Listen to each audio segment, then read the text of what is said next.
On your phone, open the YouTube app. We'll remove your profile picture in under a minute. On the YouTube home screen, tap your profile picture in the top right corner. This opens your account menu. Now tap Manage your Google account right under your name. You'll jump into Google account settings. At the top, tap your profile picture again. A profile photo panel appears. Look for a profile picture with the camera icon and tap it. Now you'll see options to change or remove the photo, depending on your account type.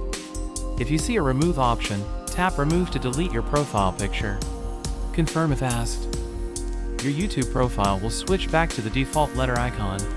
If there's no remove button, tap Change or Set Profile Photo instead. Then choose a simple colored initial icon or a blank style avatar to mimic having no photo. Tap Save or Set as Profile Picture.